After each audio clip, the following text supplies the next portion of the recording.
Is a website a necessity in today's business climate? Even in this day and age, there are many businesses who feel they don't need a website.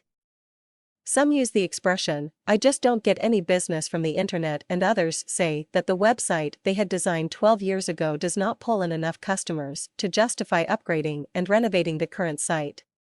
Some feel that the internet just does not have the right feel, classy look, or that the net does not appeal to clients who have money to spend on high-end products.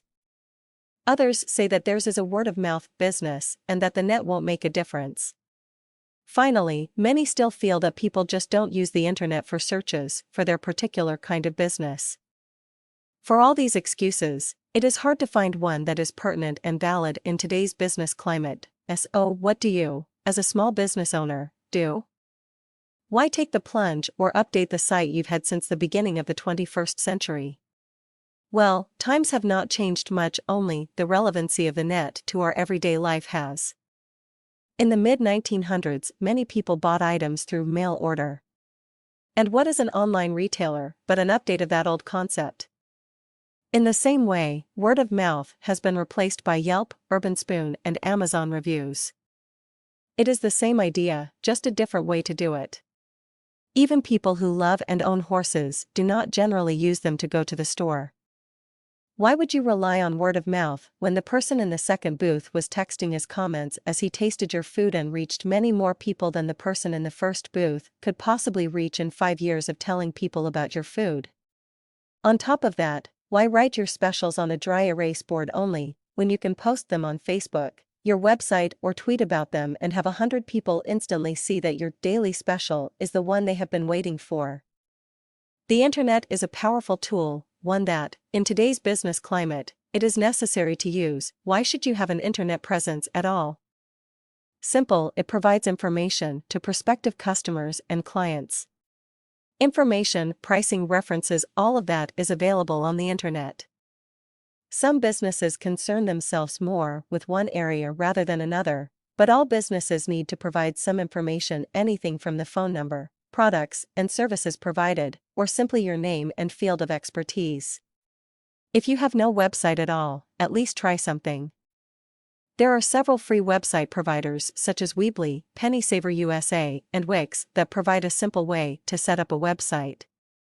Pro, they are free and usually have a fairly simple way to design a website using their templates.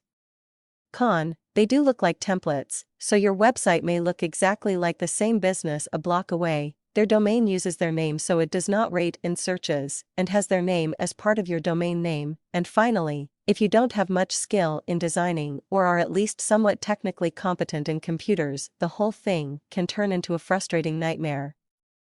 Also, a lot of features are not free, so you wind up spending almost as money to upgrade with the free companies as if you had paid someone in the first place. The next step is to find a designer who is local, perhaps a gifted student or a person working out of their house that can design it for you. They will tend to use the better templates such as WordPress and can create a nice, functional website for you. They may still have a template look, but the odds are that you won't have someone in the same area using the same template.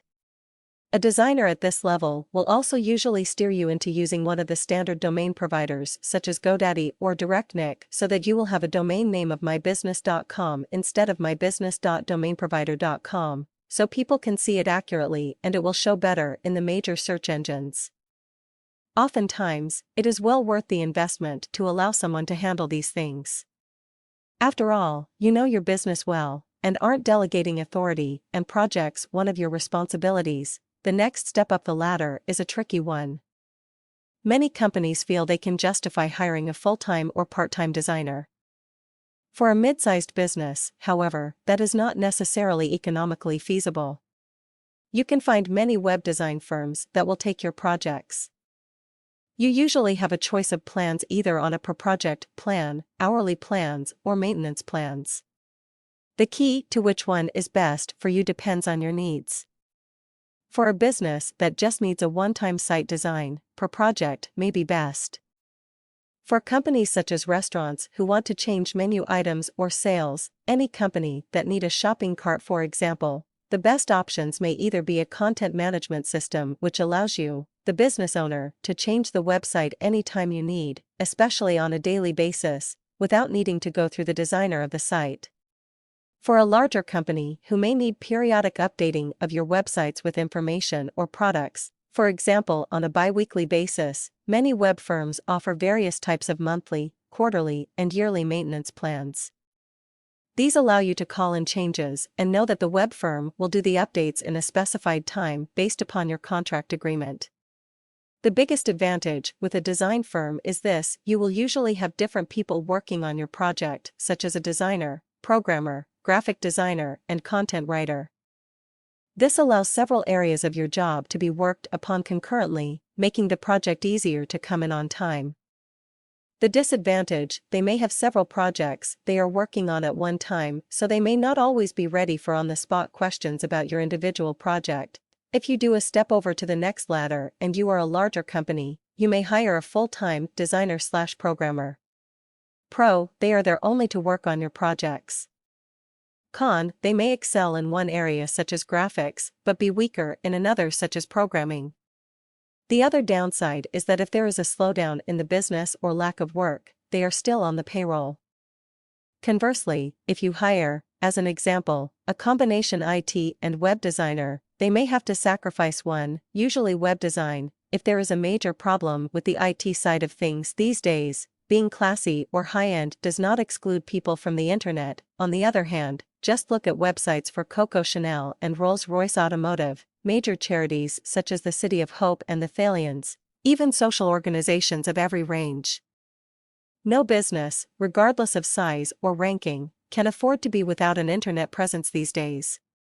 Whether you want to know about the dates of the Santa Barbara Concours d'Elegance, or the latest items available at Prada in Beverly Hills, most people look to the internet first for information. With the rising number of smartphones, tablets, and iPads that people have, the question is not, can I afford to be on the internet, but rather, how can I not afford to be on the internet?